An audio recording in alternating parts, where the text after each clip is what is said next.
அன்பான உறவுகளுக்கு வணக்கங்க. சுரேஷ் ஃபுல் இதில் வராருங்க. தண்ணி போட்டுட்டு ரேவதி கூப்பிட்டு வச்சு அடித்து நல்லா திட்டி விட்டு ஏன்டா அப்படி பண்ணினேன் அப்படின்னு சொல்கிறாங்க. என்னக்கா ஏதுக்கா சண்டை போடுறாரா? நேற்று நம்ம இதெல்லாம் போட்டிருந்தோம் நேற்றோட எபிசோடில். அதுக்கப்புறம் காஃபிலாம் கொடுத்துட்டு இங்கே பாடுறா உன் மாமா என்னென்ன பண்ணியிருக்காரு தெரியுமா அப்படின்னு சொல்லிட்டு எல்லா கதையும் அவுத்து விடுது. கதவை சாத்திட்டாருடா என்னை வெளியில் தள்ளி. என்னக்கா அப்படின்னு ஆடி போகிறாங்க. அது மட்டும் இல்லைடா இங்கே பார், இது கையில் பாரு அப்படிங்கிறாங்க. கையை காமிச்சா அப்படியே காயம் ஆறி போய் தழும்பா இருக்கு. என்னக்கா இது போன வருஷம் பட்டது. அப்பா வீட்டில் அம்மா வீட்டில் வந்து நான் இருந்தேனே. ஆமாம், நாளே வரலையாம். நாளே வர சொன்னேன், ஏண்டி வரலன்னு. மறுநாள் போனதுக்காண்டி என்னை வீட்டுக்கு போய் வச்சு இழுத்து வச்சு சுட்டுட்டாங்கடா. உனக்கு தெரியுமாடா சுரேஷ் அப்படின்னு அழுகுது. அக்கா இவ்வளோ பண்ணியிருக்காரக்கா அப்படின்னு கட்டி பிடிச்சி அழுகுறாங்க. ஆமாடா, கொடுமை எம்பிட்டு நடக்குது தெரியுமா அப்படின்னு சொன்னோன்னே இந்த மாதிரிலாம் மதிக்க நடத்தலை இல்லைக்கா. டேய் கூறு கட்டவனே, நான் என்ன சொல்ல வரேன், நீ என்னடா சொல்கிற? நீ என்னக்கா சொல்கிற?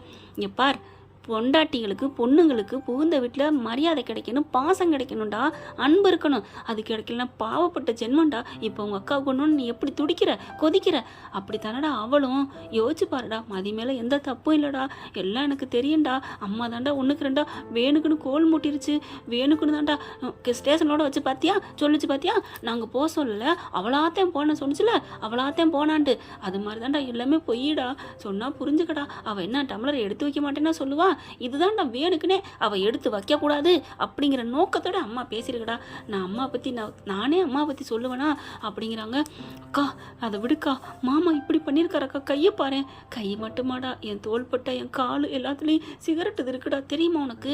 அக்கா அப்படின்னு சொல்லிட்டு இருக்கேன். வர்றாரு தங்கராஜ். என்னடா மச்சான் அப்படின்னு வரையில எந்திரிச்சு போய் வேகமாக சட்டையை பிடிச்சி பலார் 4 சாத்துறாங்க. அதோட தான் நிப்பாட்டியிருந்தோம். எல்லாரும் மறிக்கிறாங்க. ஓயின்னு சொல்லிட்டு பார்த்தா என்ன சுரேஷ் அப்படியே உட்காந்துட்டு இருக்க அப்படின்னு சொல்கிறாரு. திடுக்குன்னு தூக்கி போட்டு சுரேஷ் பார்க்க, அடைச்ச கற்பனையா? ஐயோ நல்லா வச்சு சாத்தலாம் போல இருக்கே. அட பாவி, கற்பனையில் வச்ச மாதிரி உனக்கு நிஜத்துலேயே வைக்கிறக்கு நேரம் வரும்டா. பாவி பசுத்தோல் பொறுத்திய புளியா நீ? எங்கள் அக்கா இவ்வளோ சித்திரவதை பண்ணியிருக்கியாடா? அட துடிக்குதுடா. என் அண்ணனுக்கே துடிச்சு வந்திருக்காருனா எனக்கு ஏன் துடிக்கலை? என் அக்கா எனக்கு உயிரிடா, என் அம்மா மாதிரிடா. என் அம்மாவில் பாதி எனக்கு எவ்வளோ செஞ்சுருக்கா என் அக்கா அப்படின்னு முணங்கிக்கிட்டே இருக்க. என்ன சுரேஷ் ஏன் ஒரு மாதிரியா இருக்க? என்ன எப்போ வந்த? என்ன ஆளு அப்படிங்கல? ஒன்றும் இல்லை மாமா, ஒன்றும் இல்லை அப்படிங்கிறாங்க. அப்போ மதியம் வந்துடுறாங்க, எல்லாரும் வந்துடுறாங்க. எந்திரிச்சு வந்தாச்சா, வாங்க சாப்பிடணுமா, சமைச்சிட்டியா, கொண்டாந்து கொட்டு அப்படின்னு சொல்ல பார்க்குது ரேவதி. என்னத்தை இப்படிலாம் பேசுறீங்க? இல்லடி, சாப்பாட்டை அந்த தட்டில் கொட்டுன்னு சொன்னேன், வேற ஒன்றும் சொல்லலை. தங்கராஜ் பார்க்குறாரு சுரேஷ் முறைக்கிறத.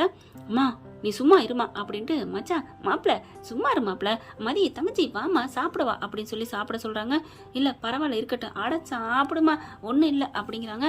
அதுக்கப்புறம் சாப்பிட்றாங்க. தங்கராஜ் என்ன பண்ணுறாரு, சுரேஷ் வெளில போமா அப்படிங்கல. இல்லை மாமா எனக்கு ஒரு மாதிரியா இருக்குது, டயர்டாக இருக்குது, நான் அப்புறமா வரட்டா? அவருக்கு தூக்கி வாரி போடுது. என்னது, நம்ம எப்போ கூப்பிட்டாலும் கும்புரஞ்சாமின்னு ஓடி வருவான். இப்போ என்னடா என்னாச்சு மாப்பிள்ள அப்படிங்கிறாரு. இல்லை மாமா, எனக்கு நேற்று வரையிலே தலை ரொம்ப வாந்தி வருது. தலைக்கு மேலே ஃபுல் எதை ஏற்றிக்கிட்டினா ஏண்டா காவல்துறையே இப்படிலாம் பண்ணால் நீங்கள் யாரோடா நீங்கள் ஊன்னு ஊத சொல்லுவீங்களே, அப்புறம் என்னடா அப்படிங்கல. அவன் அப்படித்தாங்க, விடுங்க, அவனை போய் இதை ஏன் பேசிகிட்டு இருக்கீங்க, நீங்கள் கிளம்புங்க. ஏய் நீ என்ன கிளம்புங்கிற? அப்போ நீங்கள் எல்லாரும் கூட்டமாக நின்று வட்டமேச மாநாடு போடணும், அதுக்கு தானே நான் இடைஞ்சலா இருப்பேன்னு அனுப்ப பார்க்குறேன். அப்படிலாம் இல்லைங்க, நான் போனாலும் எங்கள் அம்மா இருக்குடி, உங்ககிட்ட பேசுகிறத கேட்கும், எதாக இருந்தாலும் என்கிட்ட சொல்லும், அதனால் நான் நிம்மதியாக போகிறேன். அம்மா இது என்ன பேசணுன்னு கவனமாக கேட்டு வை, நீ போட தங்கராஜ், நான் பார்த்துக்கிறேன் அப்படின்னு சொல்ல மதியை பார்க்குறாரு.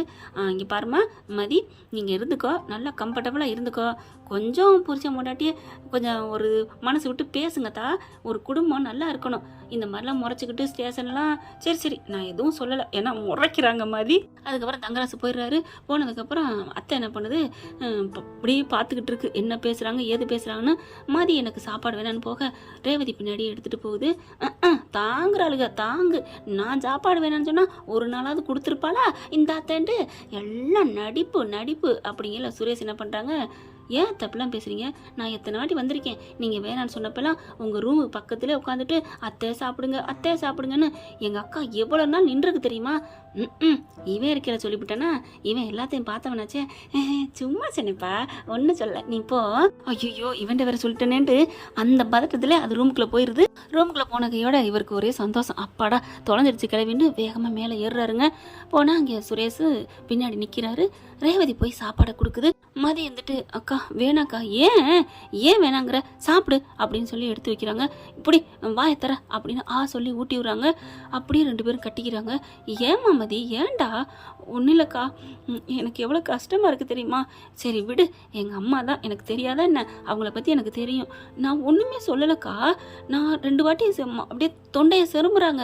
ஏதாவது வேணுமான்லாம் கேட்குறேன். அப்போ இந்தா இதை கொண்டு போய் சிங்கில் போடுன்னா நான் போட்டிருப்பேன்க்கா. நான் அதெல்லாம் எதுவுமே இல்லை.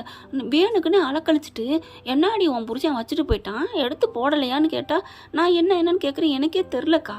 அதை அம்புட்டு சுற்றி வளைக்கணும்னு அவசியமே இல்லை. இந்த டம்ளரை போடுனா நான் போட போகிறேன் அப்படின்னு மலரக்கா கண்டுபிடிச்சிட்டு எடுக்க போகிறாங்க. நீ எடுக்காதடி, அவ தான் எடுக்கணும். ஏண்டி உன் புருஷன் வச்சுட்டு போன, நீ எடுக்க மாட்டியா? அறிவில்லையா அப்படின்னு சொன்னதுனாலக்கா. அறிவில்லையான்னு சொன்னால் யாருக்கா இருந்தாலும் கோவம் வரும்ல. நான் ஒரு தப்புமே பண்ணலை, அவர் வச்சுட்டு போனாருன்னு எனக்கு தெரியுமாக்கா. நான் எடுத்து போட மாட்டேனா? அப்படியே போடலான்னு சொன்னேன் என்னக்கா. உடனே எனக்கு கோவம் வந்துச்சு தான். ஏன் குடிச்சிட்டு போனவர் எடுத்து போட மாட்டாரான்னு கேட்டேக்கா. இது யாருக்கா இருந்தாலும் வரும் தானே. விடு மதி, எனக்கு தெரியும், விடு, நீ சொல்ல வேணாம். மலர் எல்லாம் சொல்லிட்டாங்க, அண்ணி சொல்லிட்டாங்க. அண்ணி ஏன் அப்போதைக்கு சொல்ல மாட்டேன்டுச்சு சுரேஷுக்கிட்ட? அவங்க என்ன பண்ணுவாங்க, அவங்க பயப்படுவாங்க தானே.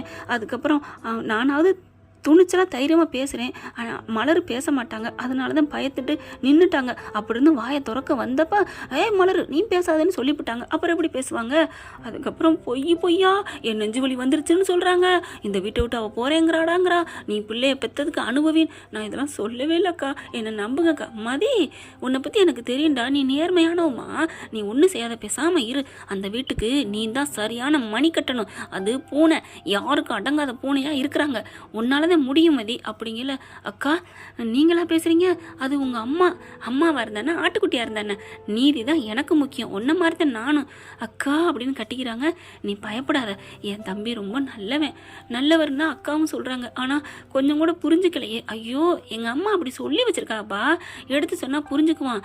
என் புருஷன் பேச்சை கேட்டு தான் அப்படி முட்டாளா நிக்கிறான். எல்லாத்தையும் கேட்டுட்டு முட்டாளா நான்? அக்கா, என்ன உனக்கு போய் நான் இறக்கப்பட்டு என்னை முட்டாள் நான் சொல்கிறேன் அப்படின்னு நின்றுக்கிட்டே கேட்டுக்கிட்டு இருக்காரு ஒளிஞ்சு நின்று. அதுக்கப்புறம் முட்டாளாக இருந்தாலும் அவன் சின்ன பிள்ளை மாதிரி மனசு, நம்ம என்ன சொன்னாலும் கேட்டுக்குவான். பாவம்மா, என் தம்பி ரொம்ப நல்லவன் தெரியுமா? அதான் நான் பார்த்தேன், என் அக்கா என்னை விட்டு கொடுக்குமா என்ன? ஐயோ அப்படின்னு நினைக்கிறாங்க. அதுக்கப்புறம் நீ சாப்பிடு இந்தா அப்படிங்கிறாங்க. என் தம்பி கொஞ்சம் கோவமாக இருந்தாலும் கொஞ்சம் பொறுத்துக்கடா ப்ளீஸ், எனக்காக உன் அக்காவை நினச்சிக்கிறியா? சரிங்கக்கா, நான் சண்டை போடணும் நான் நினைக்கவே இல்லைக்கா. நான் ஏக்கா சண்டை போட போகிறேன்? நான் அப்படி பிடிக்காத, இந்த கல்யாணம் பிடிக்காம தான் பண்ணினேன். இந்த வீட்டில் வாழக்கூடாது அப்படின்னு தெரிஞ்சுதா நான் வந்த மறுநாளே நான் போயிருக்க மாட்டேனாக்கா. ஏக்கா என்னை புரிஞ்சிக்கவே இல்லை. அத்தை ரொம்ப பேசுகிறாங்கக்கா. நான் ஏதாவது வேணுமான்னு கேட்டு போனால் கூட உன்னைய கேட்கலடி, உன் மூஞ்சை பார்த்தா பயமாக இருக்குடி அப்படியே சொல்லிடுறாங்கக்கா. ஐயோ எங்க இந்த மூஞ்சியை பார்த்தா பயப்படுறாங்க அப்படின்னு ரேவதி சொல்ல, அக்கா போங்கக்கா அப்படின்னு சொல்ல, சரி விடு. அப்புறம் சுரேஷ் ஒரு சின்ன குழந்தை, அவன் ஒரு லூசு பைய, நீ எதுவும் நினைக்காத. அட இதான் சாக்குன்னு உங்கள் தம்பியை லூசுங்கிறீங்க, முட்டாளுங்கிறீங்க அப்படின்னு மதி சொன்னோன்னே, என்னடி புருஷனை சொன்னோன்னா கோவம் வருதா? அச்சாச்சா அப்படிலாம் இல்லை, நான் சும்மா சொன்னேன் அப்படிங்கல. அக்கா பாவி பச்சோந்தி அக்கா அப்படின்னு சுரேஷ் உள்ளார வர 2 பேரும் எந்திரிக்கிறாங்க. வாடா, எப்படா வந்த? நான் லூசு பைய, முட்டாள் பைய அப்படின்னு சொன்னீங்கல்ல, அப்போ வந்தேன்.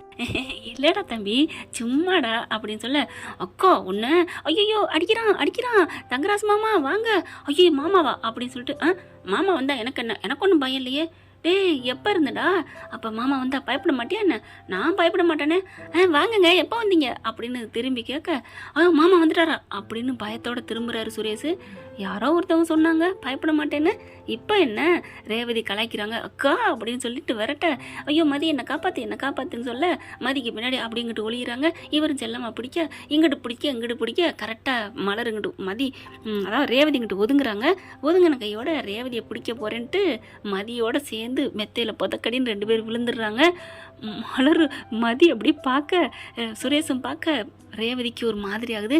அப்பாடா 2 பேரும் கொஞ்ச நேரம் இருக்கட்டும், இப்படியே நான் வர்றேன் அப்படின்னு ஓடிடுறாங்க. கதவை சாத்திட்டு வேற 2 பேரும் அப்படி பார்க்குறாங்க. கதவை சாத்திட்டு போனதும் தெரியுது.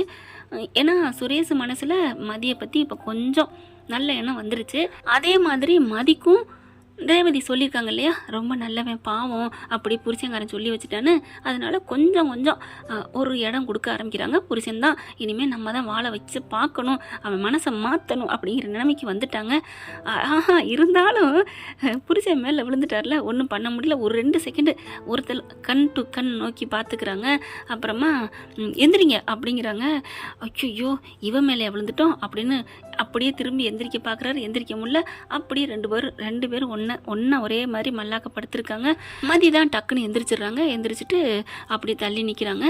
சாப்பாடு இருக்குது, சாப்பிடலையா நீ அப்படிங்கிறாரு. சாப்பிடணும் அப்படிங்கிறாங்க. நீ சாப்பிடாம இருக்கக்கூடாது, எது நடந்தாலும் நடந்துட்டு போகுது, நீ பாட்டுக்கு ஃப்ரீயாக விடு, உன் வீட்டில் நீ எப்படி இருந்தியோ அதே மாதிரி இரு, ஓகேவா? என்னடா அது அதிசயமாக இருக்குது, யார் இதை சொல்கிறது? நிமிர்ந்து பார்க்குறாங்க. ஏய் நான் தான் சொல்கிறேன், சாப்பிடு பாரு அக்காவும் போயிட்டாங்க, சாப்பிடு. இல்லை வேணாம், இப்போ நீ சாப்பிட்றியா இல்லை நான் அப்படி? எனக்கு வேணும். அதானே பார்த்தேன், நான் சாப்பிட போகிறேன்னு சொன்னோன்னே நீ பயந்துட்டியா அப்படிங்கிறாங்க. அப்பெல்லாம் ஒன்றும் இல்லையே, நான் உனக்கு ஊட்டி விடுறேன்னு சொல்ல வந்தேன் அப்படின்னோன்னு பாரா ஐயோ அப்படின்ட்டு மறுபடியும் இவங்களுக்கு ஒரு மாதிரியாக புல்லரிக்குது. எடுத்து வேகமாக சாப்பிட்றாங்க. சாப்பிடு, இன்னும் கொஞ்சம் போய் எடுத்துகிட்டு வரட்டுமா? பாரா அப்படிங்கிறாங்க. மறுபடியும் பார்க்க முடியாதுன்னு ஒரு படத்தில் சொல்கிற மாதிரி, விஜய் சொல்லுவார் இல்லையா வசீகரா படத்தில், அந்த மாதிரி இவங்க மனசாட்சி சொல்லிக்கிறது மறுபடியும் பார்க்க முடியாதுன்னு. அப்புறமா சுரேஷ் என்ன பண்ணுறாங்க, சரி நம்ம ஏதாவது சாப்பாடு ஒன்று வேணும். அப்புறம் பார்க்குறாரு, வச்சக்கண்ணு வாங்காமல் சாப்பிட்றத பார்க்குறாரு. ரொம்ப அவளை கஷ்டப்படுத்திட்டோம்ல, ரொம்ப நோகடிச்சிட்டோம், கல்யாணம் பண்ணதே நம்ம பெரிய தப்பு, அவளை போய் நோகடிச்சு நின்ற நிலைக்கு என் மாமா பண்ண வேலை. அவள் பாட்டுக்கு சுதந்திர பறவையாக இருந்தா, கல்யாணத்தை பண்ணி கொண்டாந்து வச்சு நம்ம அம்மா அப்பாவும் சித்திரவதை பண்ணுறாங்களே, பாவம் தன்மானத்தோடு இருக்கன்னு நினைக்கிறா, ஆனால் இப்படி பண்ணுறாங்களே. அக்கா நீ சொன்ன மாதிரி நான் இனிமேல் மதியை கைவிட மாட்டேன்க்கா, அவளுக்கா நான் இருப்பேன்க்கா, என்ன ஆனாலும் பரவாயில்ல, நான் அண்ணன் மாதிரிலாம் இருக்க மாட்டேன். ஒன்றுமில்லாத அண்ணனே, கோழையான அண்ணனே பொண்டாட்டி அன்னிக்காண்டி நிற்கிறாரு, நான் ஏன் என் பொண்டாட்டிக்கா நிற்கக்கூடாது அப்படின்னு பார்க்க அப்படின்னு விற்குது, பொறையேறுது மதிக்கு. இந்த தண்ணி குடி பாடுறா அப்படின்னு மனசுக்குள்ளே மதி நினச்சிக்கிறாங்க. மனசாட்சி மறுபடியும் பாடுறான்னா மறுபடியும் பார்க்க முடியாதுங்குது. குடி அப்படின்னு குடிக்கிறாரு. தண்ணியை குடிக்கிறாங்க. பொறையேறுது, தலையில் தட்டி விடுறாரு. என்ன அதிசயமாக இருக்குது, காண்பதெல்லாம் அதிசயம் ஆனந்தம், அந்த மாதிரி காண்கிறது கனவா அதிசயமா அப்படின்னு மதி பார்க்குறாங்க. நீ சாப்பிடு, நான் பார்த்துக்கிறேன். அப்புறம் சாப்பிட்டுட்டு ரெடியாயிரு, வெளில போவான். வெளிலையா? எங்கே? அதான் வெளியிலன்னு சொல்கிறேன்னு, அப்புறம் எங்கன்னா என்ன? ஐயோ சுரேஷு அடங்குடா, மறுபடியும் கோவம் ஏண்டா முன்னுக்கு வருது? இதுக்கு பேர் கோவம் இல்லை, உரிமையாக பேசுகிறாங்கன்னு அர்த்தம். சுரேஷ் பேசுனதுக்கு பேர் கோவம் இல்லைங்க, அன்பு, லவ் அப்படின்னு தானே சொல்லணும். ஓகே ஃப்ரெண்ட், பார்க்கலாம் என்ன நடக்க போகுதுன்னு. இந்த கதை உங்களுக்கு பிடிச்சிருந்துச்சுன்னா உங்கள் பொண்ணான கையால் ஒரு லைக்கை போட்டு சப்ஸ்கிரைப் பண்ணி ஆதரவு கொடுங்க அன்பு உறவுகளே. Thank you friends. இந்த வீடியோ உங்களுக்கு பிடிச்சிருந்தா தயவு செய்து லைக் பண்ணுங்க. இன்னும் அப்டேட்ஸ்க்காக சேனலை சப்ஸ்கிரைப் பண்ண மறக்காதீங்க. நம்ம கிட்ட இருக்க எல்லா சேனல்ஸோட லேட்டஸ்ட் வீடியோ அப்டேட்ஸ்க்காக மேல ரைட் சைட்ல காட்டுற லிங்கை கிளிக் பண்ணி வாட்ஸ்அப் குரூப்ல ஜாயின் பண்ணுங்க.